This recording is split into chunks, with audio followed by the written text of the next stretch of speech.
Monument man makiyubo kono mwaka Aryo kia bichi uberi kar malach erno tie ngom pa rwede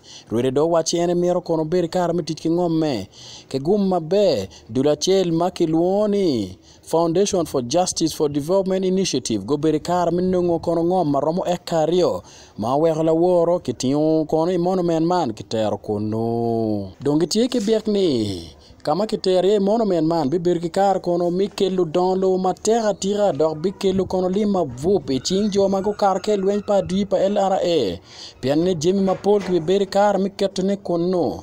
ikina kono geto orma dit mabe konyo kachoke mano kirayo yelim keto kono gai fonye kedon ka mano ki bibir kar miketo jemi mogo ma ki bibir kar mitich kergi kar melwen Nipo kono pijo magien guto e kar meno mana ye kono kin ma jo mago bere yub meno go bere kar kono minywako kela choj ma megwa e kar ma olimo kabero man ngej ma mega nyutama mera tiene I center kaki ma town ke Kikobo molo men teru kuno gero ma dit ma mano wako ji ma pol ma wan woki ye I church wa kum ji ma jema wa tia ki botwa be beru tie mano in the process atiki genne jo ma ki bin kan limo wa tamo ni ji ma woki ne liet Chao ken uligromo konywa me bolo chili mumade tiri maromo konyo victims. Mi Aryo in that center atiki geni kaka yubu hot madit mano kachoke berutie romo beru nyom maleng berutie kachoke mo ken ka dano bino pe beru nono ki pao ulu chao ken bekelo chili bot victims. Atiki gen beni hot mo ken ka romo yupone ma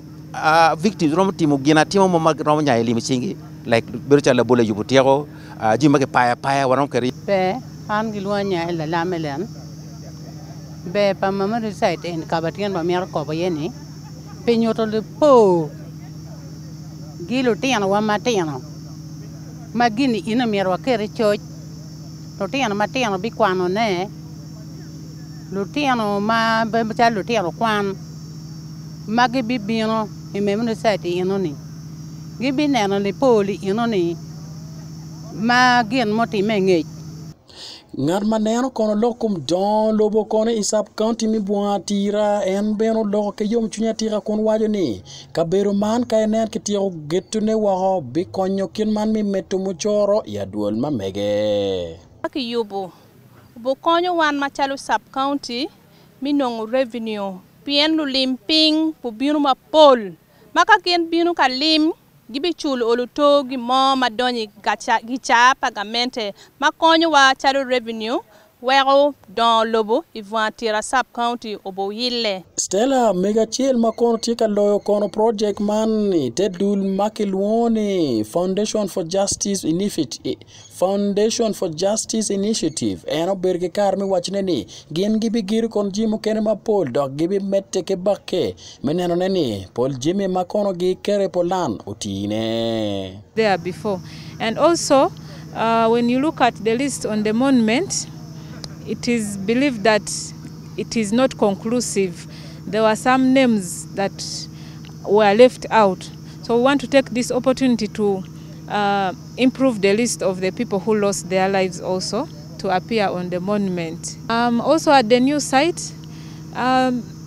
some of the structures that will be there will include a conference. The museum will be bigger because here we are in one space which was given by the school. So we hope to have a bigger space and our displays will be now more visible